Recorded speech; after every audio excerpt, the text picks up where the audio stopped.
Letras de Café hoy tiene una invitada muy especial, una escritora que ha venido desarrollando la escritura desde hace mucho tiempo.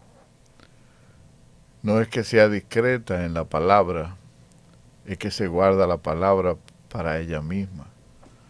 Y a veces camina entre el silencio y la melodía, y esa entonación, ella escribe y deshace, describe y deshace, describe y sale a la luz su último libro, Luces del Alfarero, de Ana Almonte.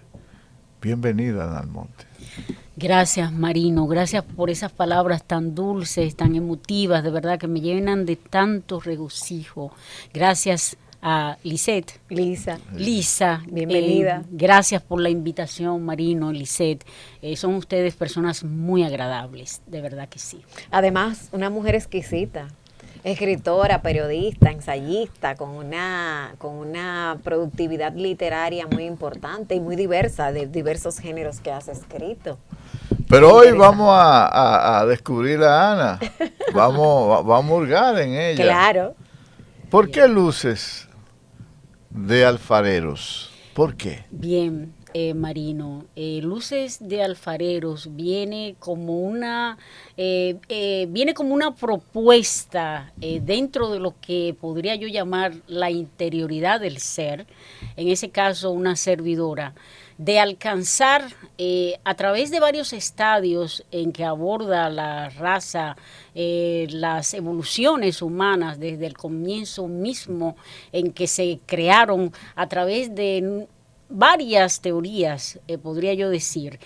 Y Luces de Alfareros pretende, a través de un serial de personajes, de una manera detallada, de una manera específica, alcanzar lo que yo llamo la luz. Quizá podría parecer reiterativo el hecho de decir luces de alfareros, entonces yo entiendo que alfareros son personas que yo siempre desde muy niña admiré mucho, porque entiendo que además de las bellezas que hacen con sus propias manos, son constructores y siento que hay un alma en cada una de esas creaciones, de estas personas, muchos de ellos muy humildes. Entonces, en el caso específico humano, yo lo que quise hacer fue un paralelismo entre lo que es el ser y la búsqueda constante de lo que es la luz. Pero, ¿qué es la luz en mi caso particular? La luz en mi caso particular viene de lo que es una sabiduría que va más allá de lo que es el conocimiento cognitivo articulado en el sistema cerebral.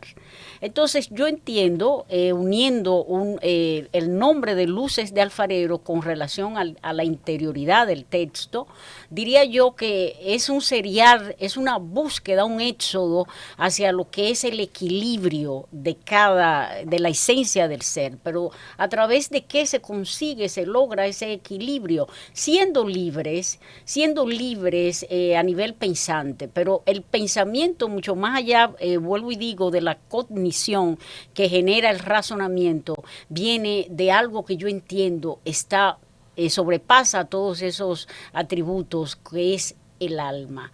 Entonces, en esa búsqueda de alzar o de tú descubrir quién eres, a qué has venido a esta dimensión cuando te lo preguntas en un momento determinado de la vida, si es que llegas a hacerte ese cuestionamiento, entonces ya vas por el camino de alcanzar lo que es la conciencia.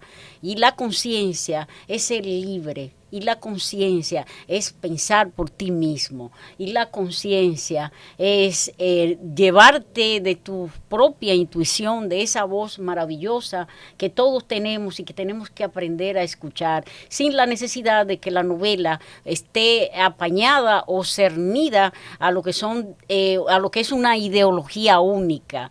Es una novela que se ampara sobre la construcción de varias ideas con las cuales posiblemente se fundó la naturaleza humana. En consecuencia, el mundo que está muy arraigado dentro de mi condición específica racional del universo.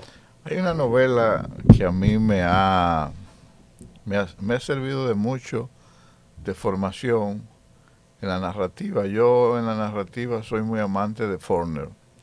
Hay una novela que se llama Mientras agonizo. ¿Cierto? Sí. Mientras agonizo es una novela donde transcurre varios personajes.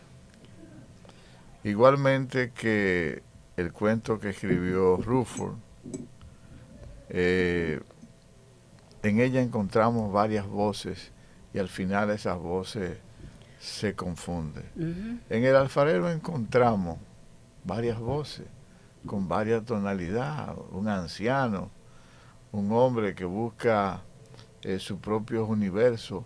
¿Cómo construye Ana Almonte su novela? ¿La piensa, la planifica o simplemente se sienta y deja que la voz surja en ella como si fuera un medio? Muy buena pregunta, Marino. En el caso de la novela sí está adherida a un plan sistemático sin la necesidad de que la novela corresponda a una guía metodológica, obviamente. Porque yo siempre he entendido, desde que tengo uso ya a nivel morfológico de la palabra y su uso, del respeto que hay que tener con la palabra a la hora de escatimar o de infundirla dentro de un escrito, la parte escritural me refiero, yo diría que Luces de Alfareros corresponde a un plan estratégico, ceñido precisamente a lo que es la metodología. Y la metodología viene de una estructura. ¿Qué sucede? Estoy hablando en términos técnicos, sí, claro, para que Marino entienda, y claro, de hecho la ha entendido bastante bien, porque detrás de cámaras hemos estado conversando en torno a la novela, de una manera gratificante para mí. Entonces yo diría que no es una novela que viene a mí por un asunto simplemente inspiracional, porque dentro de mis juicios, de mis razonamientos, yo no creo en la inspiración. Sin embargo, creo en la voz que te dirige, que te va diciendo las cosas. Pero esa voz está aunada precisamente a la conformación de una serie de signos que yo le llamo significado y significante, para articular la palabra a través de una estrategia. ¿Cómo? Simplemente entendí me dije que podría hacer una enarbolación correspondiente a varias ideas puestas en un solo contexto. ¿Cuáles son esas ideas? Van de diferentes, lo que llaman doctrinas, filosofías, religión. Entonces, yo planifiqué la elaboración de la novela, pero la planificación vino también a través del llamado a la voz que me instruyó de por dónde yo debía de comenzar el proceso de construcción. Entonces, estos son personajes que llevan una búsqueda constante. Muchos parecerían ser ansiosos, otros ya están más más reposados en lo que es su realidad inmediata, porque mucha gente entendería, bueno, pero esto es metafísico, esto es místico, esto tiene que ver mucho con lo agnóstico, con ideas gnósticas, con los distintos evangelios, las distintas teologías con las cuales la mayoría de las personas basa sus convicciones a través de lo que podría ser la moral, el juicio, lo que son las acciones humanas, guiadas o dirigidas por la creencia de alguien o de algo.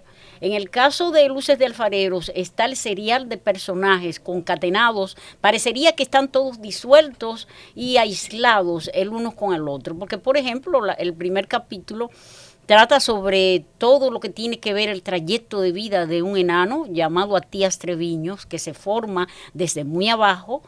Yo vengo de un barrio muy popular de la capital llamado Las Cañitas, yo vengo de ahí, sí. Yo me formo en esa urbe cuando incluso las calles eran totalmente de caliche, cuando la marginalidad a través de una gran escuela donde yo me formé era apenas un caserón, que ni siquiera estaba hecha de blot ni nada de eso. Y a través del recorrido que hace Atías Treviño por lugares donde yo estuve, donde yo anduve, se hace una especie de afianzamiento, afianzar lo que es la condición humana, porque en el caso de esta novela, o los personajes eligen o ser muy caritativos o ser muy despiadados, porque yo entiendo que el universo como tal tiene una contraposición, un equilibrio de lo que es el bien y el mal, que es de ahí, yéndome un poquito más atrás, yo soy muy seguidora de las ideas de Arthur Schopenhauer y de René Descartes, que yo entiendo con este punto que estoy tratando ante ustedes, mis queridos compañeros, es que el bien es relativo, pero el mal también lo es.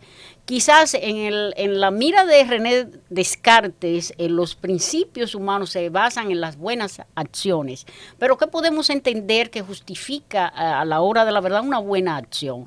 Porque en el caso de Atías Treviño, ese era un ser totalmente déspota dentro de lo que cabe su estructura morfológica, sus descripciones por su situación de vida desde el momento de nacer. Es abandonado por la madre de una manera muy curiosa, porque no lo quiere, porque no quiere lidiar con un niño con una condición de enanismo, se lo deja al padre que está lleno de remordimientos, que abandona al niño y luego de 6 años es cuando acude a saber de él, y es cuando se hace cargo de lo que es su manutención y crianza. Pero ¿qué sucede? Que como él tiene sus aspiraciones, decide que va a viajar porque tiene un visado hacia Aruba, por ejemplo, como radiotécnico. Se está hablando de unos años muy tortuosos, donde las precariedades comienza con el ciclo de los 12 años de Joaquín Balaguer, sin la necesidad de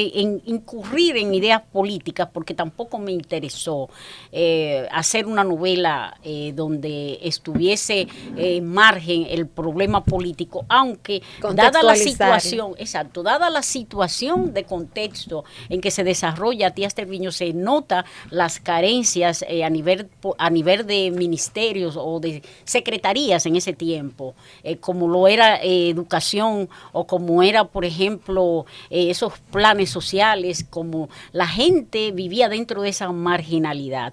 Entonces Atías Treviño no elige el ser mal o convertirse en lo que llamamos un gran traficante de droga, sino que es la circunstancia que lo empuja hacia ese derrotero, porque teniendo una condición especial a nivel cognitivo, ya él pensaba que quería crecer y salir de ese entorno.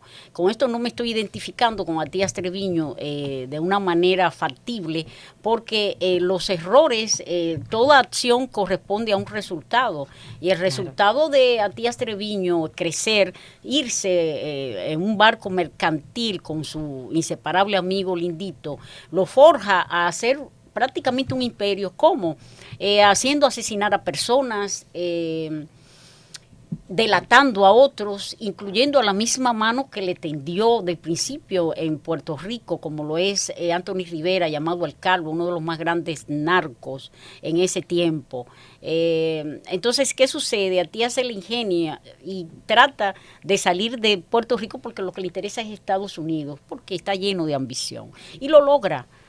Entonces, de ahí vuelvo a la teoría de Schopenhauer, o Schopenhauer, como otras veces he escuchado personas que le llaman, de decir que en cierto modo la maldad llega a un momento relativo, porque entiendo que las acciones del ser humano son inacabadas, nada es absoluto, nada es del todo 100% real o no 100% real. Todo va a depender de una convicción y de una visión. Entonces, en el caso de Atías Treviño, su condición misma, el rastro que va arrastrando de desprecios, de malas miradas, lo motiva a salir de abajo, quizás de una manera errada, y al final recibe lo que es, lo que yo entiendo, la consecuencia de sus actos. ¿Quién termina traicionando? Su mejor e inseparable amigo, que él nunca entendía, y murió sin saber que su mejor amigo lo traiciona. Entonces, volviendo a los demás capítulos, para ser más clara con lo que me pregunta Marino, se dan una serie de incidencias de vidas muy afines, muy comunes de los personajes mismos que emprenden sus propios trayectos de vida, porque en el segundo capítulo precisamente aparece Darcy Velázquez Dabrowski, que es nieta de uno de los personajes más capitales que pudiera yo entender, está dentro de la construcción de esta novela, que es Dunda Dabrowski. Pero vamos a hacer una pausa con Dunda Dabrowski, sí. para entrar a la primera pausa y continuar en el siguiente espacio.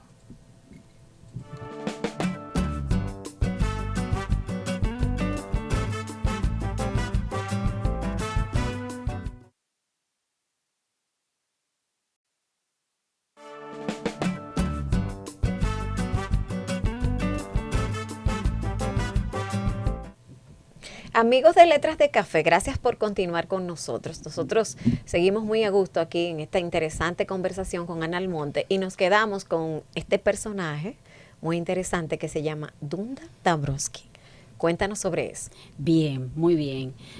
Pues creo que dentro de lo que fue la estrategia de elaborar a los personajes, entiendo de una manera particular, que no parezca inmodesta, fui muy ambiciosa en la construcción de Dunda Dabrowski. ¿Por qué? Porque a raíz de los años, de mi trayecto con los libros, siempre admiré a las mujeres con pensamiento propio, mujeres independientes. Ya se ve en novelas como la gran Eugenia Grandet, la transformación a través del tiempo que le hace Balzac al personaje, lo dota. Y este personaje va de una manera ascendente cambiando, desde la parte más soterrada de la tierra de abajo. Este personaje surge y cambia su forma de ser, sus acciones, y se convierte en una mujer terriblemente fuerte. Pero no estoy con esto relacionando al personaje de Dunda Dabrowski, por supuesto que no, con Eugenia Grandet. Simplemente estoy dando unos antecedentes de simetría de personajes que he admirado muchísimo a raíz de los años. Por ejemplo, Virginia Woolf, cuando escribe Noche y Día,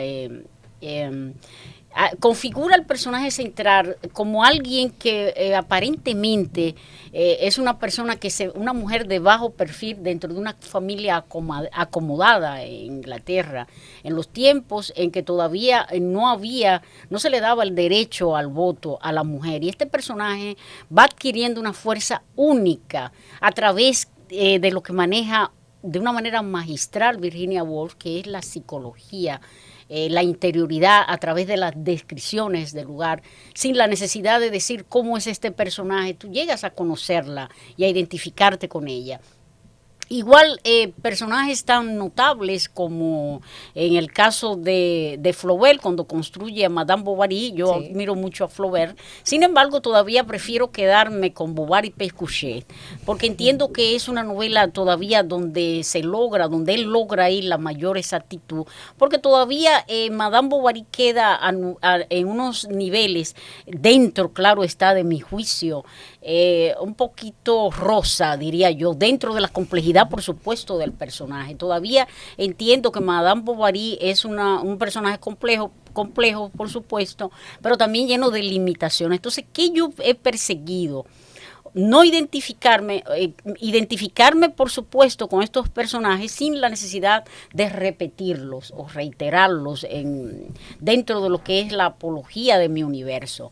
Entonces, hay una Ana Canerina que me interesaba muchísimo, me impactó la historia.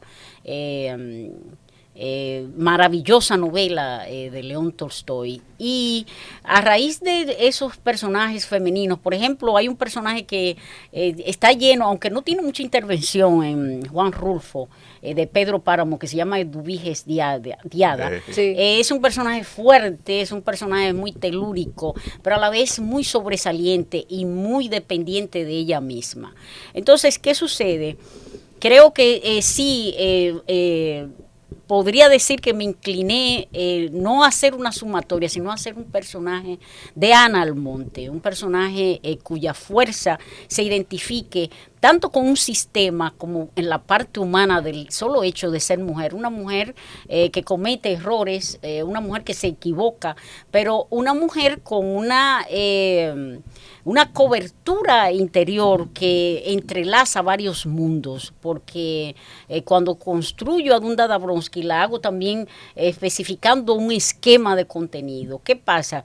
Que esta es una rusa que sale huyendo del sistema marginal, del sistema opresivo de Rusia en tiempo de la Unión Soviética. Entonces, cuando sale de ahí con unos huevos de oro, se interna a Estados Unidos a través de un plan porque se casa muy temprano, muy chica, y queda, al enviudar, emigra hacia Estados Unidos, donde la acogen como la gran dama, la gran señora, incluyendo que alrededor de ella se enarbolan una serie de teorías, como que viene de del gran zar, viene del zarismo, que es el producto. Entonces, Estados Unidos, como ha hecho a través de la historia política, social, económica, siempre toma una serie de íconos con los cuales exportar y explotar, vendiéndose como la gran nación.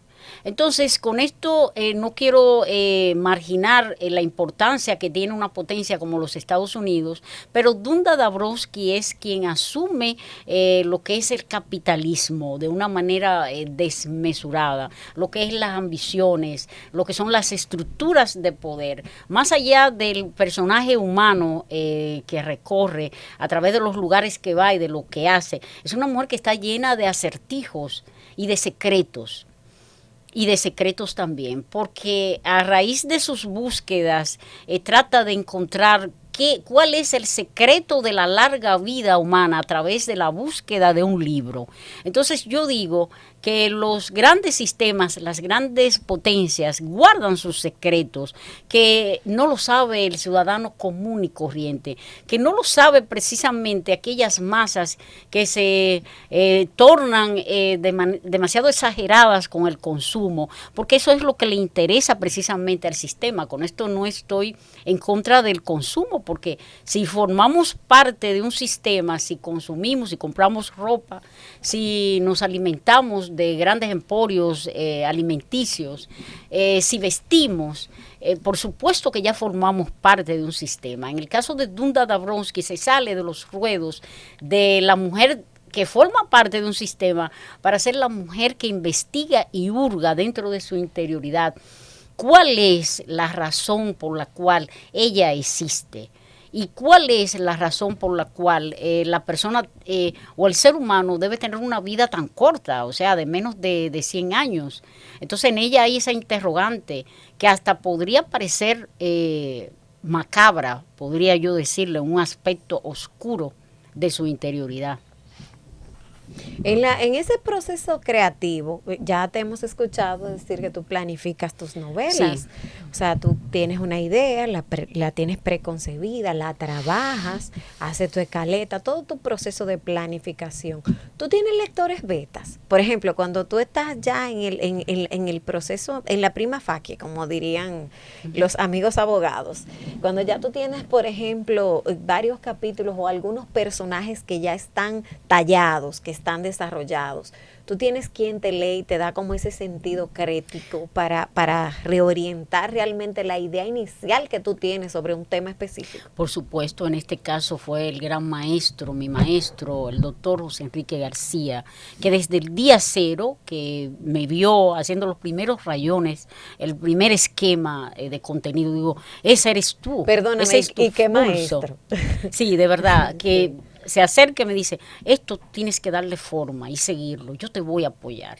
Entonces, cuando post pandemia, en el 2022, comienzo a hacer el esquema de contenido de la novela, y yo digo, pero es que tendría que abandonar todos mis asuntos laborales, porque como trabajo corrigiendo textos, como trabajo para una agencia internacional de artistas urbanos, como hago esto, como hago aquello, yo tengo que sobrevivir. Entonces, esto me toma tiempo. mucho tiempo. Y es cuando él dice, de lo que tú vas a dejar, haz una pausa, que yo te voy a apoyar económicamente. Yo como estaba tenía tanta efervescencia con lo que es esta novela y lo que era su desarrollo, que no me detuve y me enterré en una habitación por casi un año. Pero la novela no viene del producto de 8, 9 o 10 meses, no. La novela es el resultado de mis casi o más de 30 años en estudios metodológicos, en lo que es el estudio, la estructura del cuento, lo que es la poesía, lo que es la narrativa a través de grandes precursores de la narrativa, por ejemplo, clásicos, contemporáneos y modernos. Entonces yo vengo de ahí, de esa línea, podría yo decirlo de una manera humilde, y entiendo que ya que el maestro José Enrique García me dio la oportunidad, me dijo, haz lo que yo te voy a apoyar. Y así duré para la construcción de la novela cerca de 9 meses, sin contar los 25 borradores que hacía de cada cosa, buscando la palabra exacta o adecuada. En ese sentido, dentro de los borradores. Había unas que funcionaban, otras que en el segundo, tercer, cuarto, quinto, décimo borrador me salían, y así fue evolucionando el proyecto hasta que ya en el 2023 la novela estaba totalmente consolidada. Te lo preguntaba porque en la construcción literaria de los textos, en el desarrollo de los personajes, como tú lo describes, se nota ese trabajo, que es un trabajo de alfarería de esos personajes. Desde luego. Y que cuando tú exploras toda la trama, todo el relato, el lector puede advertir desde el principio que hay todo un proceso de años para construir la idea, para desarrollarla, porque a veces, y tú me darás tu opinión o nos darás tu opinión, a veces cuando uno empieza a desarrollar un personaje, hay personajes que se quedan del tamaño que uno lo hace y otros crecen y se proyectan. Entonces, al crecer y proyectar otros escenarios, como la novela detrás de la novela o dentro de la novela, eso te obliga a reenfocar los demás temas. Esta es una novela que está llena de lugares intertextuales, diría yo, porque hablando de cada capítulo, siempre abajo es como si los personajes centrales de cada capítulo llevaran desde abajo una serie también que arrastran de personajes cuyas interioridades se desatan o se articulan ahí mismo, dentro del personaje matriz. Entonces, es una novela que corresponde a un tejido hilvanado, es como si fuera un ventrílocuo que está llevando cada movimiento de su muñeco, de su personaje. En este caso, se vuelven más independientes dentro del mismo hilo conductor del personaje matriz, lo cual cada personaje parecería tener una identidad única y propia. Dime una cosa, Ana, que me llena de curiosidad. ¿Cuándo llega el virus de la literatura a ti? O la muchacha que caminaba en Guachupí, en las cañitas, que iba a esa escuela y que trazaba algunos trazos en los cuadernos, o la que llegaba a la casa y soñaba con ver su libro, su nombre puesto en un libro. ¿Cuándo empieza? Yo diría, haciendo una mirada, dando una mirada en retrospectiva, esto ya de adulta, comencé a verlo de una manera más fehaciente. Yo diría que a los 6 años yo entendía que no era una persona igual que las demás, aunque soy igual que las demás, era igual que las demás. Sin embargo, en la manera en que pensaba, en que configuraba o veía las cosas, me daba cuenta de que había algo de diferente en mí. ¿Cómo así? ¿Cómo lo explico? Cuando estando en primaria, precisamente, que me pasaban de cursos, porque era fanática a leer de manera corrida y con mucha precisión, siempre me gustó la lectura. Entonces había un libro, esto siempre lo digo de manera curiosa, de tercer grado de la primaria, que tenía unas ilustraciones preciosas y unos textos que me llamaban mucho la atención. Entonces, sin yo pertenecer todavía a la escala gradual de tercero o cuarto, me leía ese libro, que habían 2 ediciones, tercero y cuarto. Entonces el libro tenía un compendio de cuentos, de poemas, lo que yo llamo lectura comprensiva, pero eran lecturas que para un joven estudiante de cuarto de primaria quizás se adelantaban a su proceso, a su contexto, en el sentido de los muy buenos maestros que tuve en esa escuela. Entonces ahí había un texto que a mí me llamaba poderosamente la atención. Sí.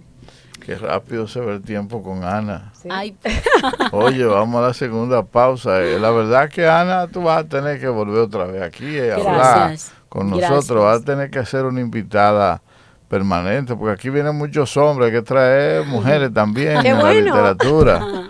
Vamos a la segunda pausa y continuamos con Ana Almonte, un tesoro escondido que hoy estamos descubriendo con la palabra. Gracias. Regresamos en breve.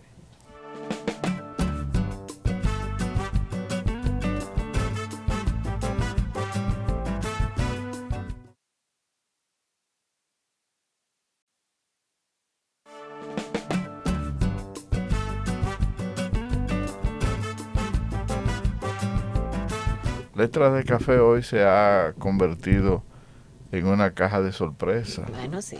Abrió y encontró una voz no solamente muy definida, sino una intelectual muy consagrada en lo que es el acto de escribir. Ahora yo quisiera preguntarte, Ana, una pregunta quizá muy personal, pero te la quiero hacer. Bien. ¿Callaste las voces que tenía dentro? No. ¿Siguen ahí en ti? Siguen ahí, siguen ahí. ¿Y qué te cuentan? Por ejemplo, ahora mismo me están diciendo que lo estás haciendo muy bien porque estás del lado de personas muy sanas, muy nobles. Eso es lo que me dicen ahora mismo. ¿Y esas voces te acompañan siempre? Siempre. Luego que ¿Te descubrí cuentan? quién era, sí, porque llegó la luz hacia mí, así como ha llegado en muchos de esos personajes, la luz llegó a mi vida. Y yo sentí que todo en mi ser cambió. Entonces fue cuando vi la realidad, esa búsqueda que tuve por años de tantos fracasos, que yo entendía fracasos, pero al final siguieron como grandes experiencias para yo crecer. Comencé a ver la realidad tal y como es la realidad. Empecé a ver a las personas tal y como son las personas en realidad. Los lugares que me rodean tal y como son en realidad. Y es cuando comienza en mí una especie de cambio, de transformación, diría yo, en el ámbito espiritual. Y comienzo a escuchar que a todas mis preguntas siempre estaban ahí las respuestas adecuadas y precisas. He visto que tú sabes mirar muy bien. Siempre le digo a los jóvenes escritores que saber escribir es saber mirar. Hay que aprender a mirar.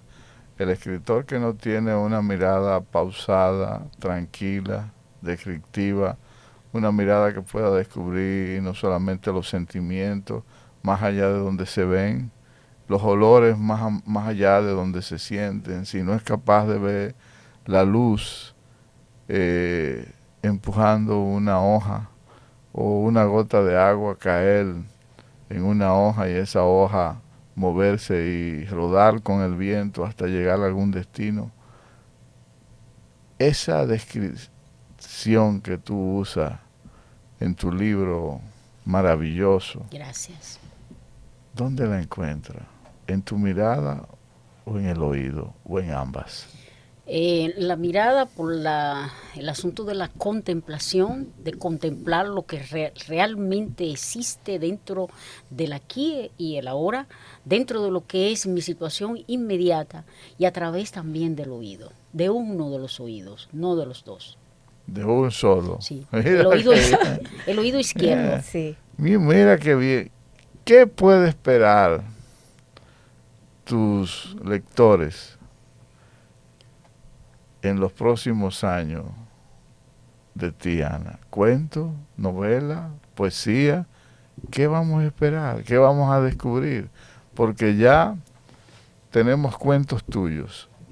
Ahora tenemos una gran novela que se está abriendo paso por sí sola, que va de mano en mano, va despertando interés.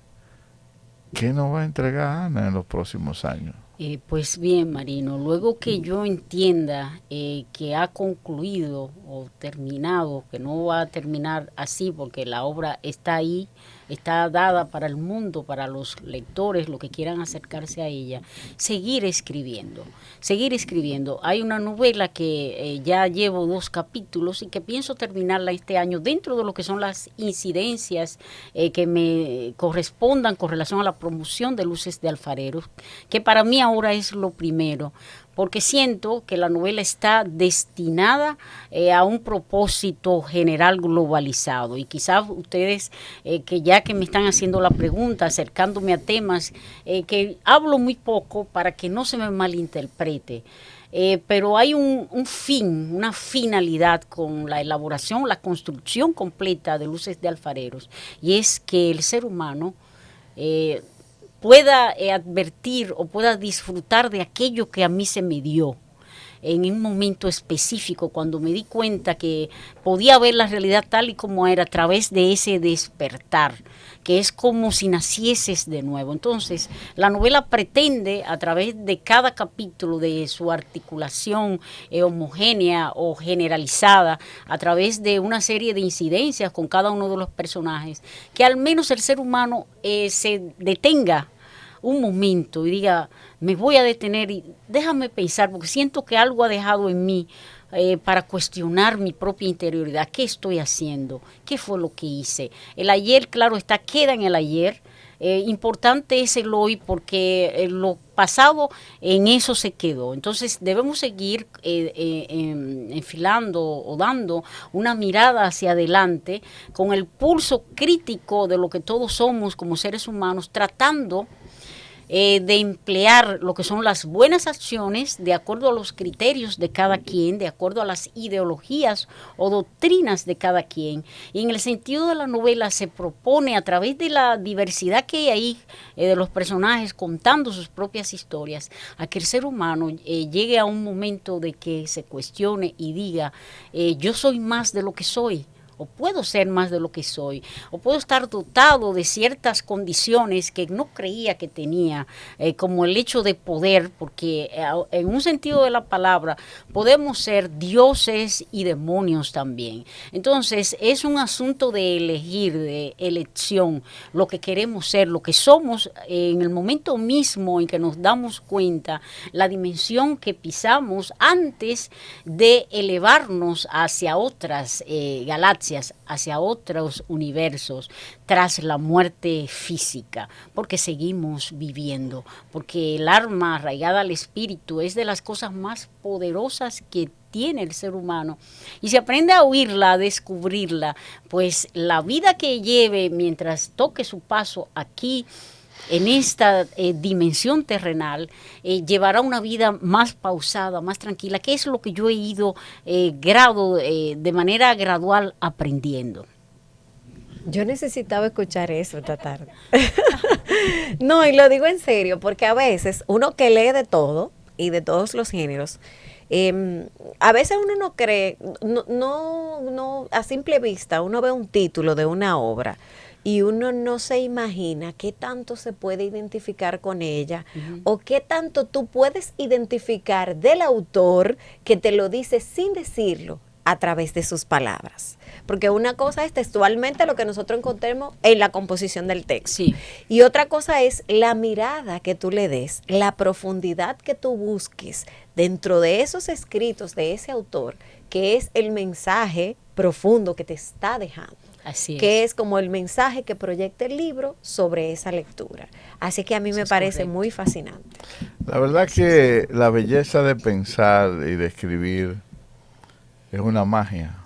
Y cuando yo te oigo, recuerdo una vez que cuando Isabel Allende era muy joven, había escrito, creo que su primero o segundo libro, que Caminaba el Mundo. La oí hablar. Y yo me parece que te estoy oyendo a ti como si fuera Isabel Allende. Muchas gracias. Parece como si Es tuviéramos Muchas una gracias. Isabel Allende dominicana. Gracias. No solamente por la forma como describe el arte de escribir, sino como la forma como narra tu novela. La tu intencionalidad gran en la novela escritura. Gracias. y la intención. Entonces yo quisiera preguntarte, ¿cómo te ha recibido el público dominicano? Bien, Marino, no quiero ser deshonesta ni ingrata. Yo diría que hay como una especie de disparidad, diría yo, de contraposiciones con la novela y están cada quien en su justo derecho. Cada quien juzga por lo que entiende su razonamiento. Yo siempre Claro. me detengo en eso y respeto. Hay algo muy curioso que voy a hacer la anécdota muy rápida porque sé que podría estar ya culminando al tiempo. Y hay a raíz de un podcast que hizo una persona que admiro mucho, que se llama Fausto Rosario Adames, sobre la don novela. Fausto. A raíz de eso escribe un profesor, que me guardo el nombre, de una universidad prestigiosa en Santiago, según me contó él, y él se molestó en que le mandara la novela, se le mandó la novela, la leyó, se tomó su tiempo. Y al final, esta persona, él me llama primero a José Enrique, mira, yo tengo una serie de observaciones con la novela, y yo, pues comunícate con Ana, que Ana te puede quitar de cualquier duda. Y él me escribió, se molestó en realidad, lo cual lo agradezco, esta persona que es profesor de letras, de literatura, doctor en humanidades, profesor refutado, que ha escrito libros, según me refirió, según me dijo él. Y esta persona me dice que tiene una serie de observaciones y yo digo, bueno, pues mándemelas a través de correo electrónico. Y yo me tomé, como así se tomó su tiempo, en 4, 5, como 6 cuartillas. Y digo yo, oye, pues se tomó su tiempo, la leyó bastante bien para poder enjuiciar la novela. Sí. Pero veo que una de las primeras observaciones es que dice... el puente Glen L. Jackson no está situado en Georgia. Ese es un dato errado suyo, yo la puedo ayudar, porque ahí hay un problema como geográfico que no cuadra. El puente Glen L. Jackson no está situado en Georgia, eso es lo primero que me dice, y luego está hablando conmigo por el celular, y yo bien, muy bien, y me dice otra cosa, me dice que el océano Atlántico no separa a Estados Unidos de República Dominicana, que de dónde saqué yo esa isla que se llama Albatros, porque en Argentina hay una isla que se llama, yo qué bien, mira, no sabía, qué bien que me está usted dando el dato, fíjese cómo las coincidencias a veces priman en las cosas. Ahora tengo para decirle algo de una manera humilde. Es una novela. Le dije, ¿estamos ficcionada. hablando de ficción?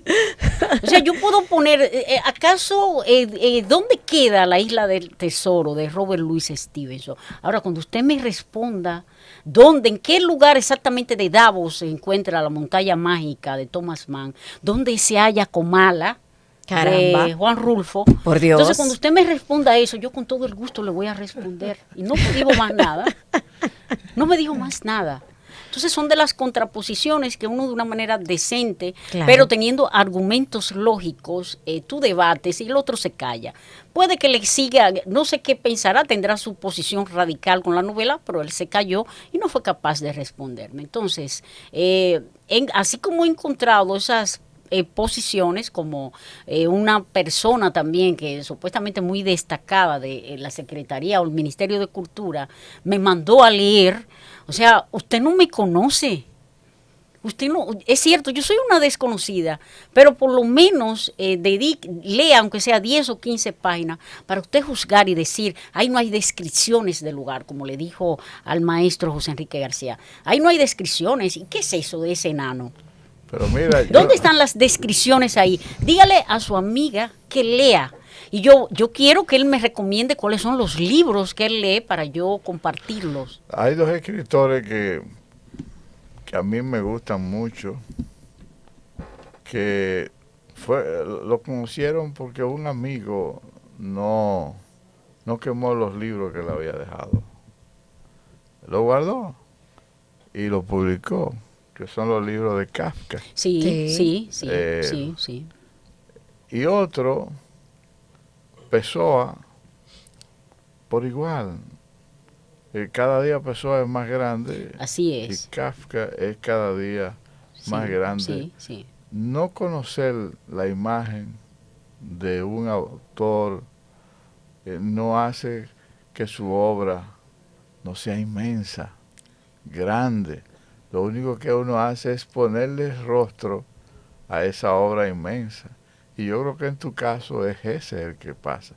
O sea, uno no te puede conocer a ti porque quizá aquí hay gente que hace lobby con la literatura, que cree que la literatura es una farándula. Uh-huh. La literatura no es una farándula. La literatura son dos soledades juntas que se encuentran, el que la escribe y el que la está leyendo. Así es. Y entonces en ese baile de palabras, en ese encuentro, nosotros nos hemos encontrado con Ana Almonte y qué feliz me siento yo de haber conocido. Tengo que agradecerle al maestro José Enrique que me insistía. Cada vez que me veía en Cuesta, me decía, lee esa novela, que eso es de lo mejor que se ha escrito aquí. Yo, no, mira, ¿tú estás seguro, José Enrique? Me dijo, sí, léela. Y me decía, léela, hasta que un día lo vi y le dije, ya la compré, la estoy leyendo.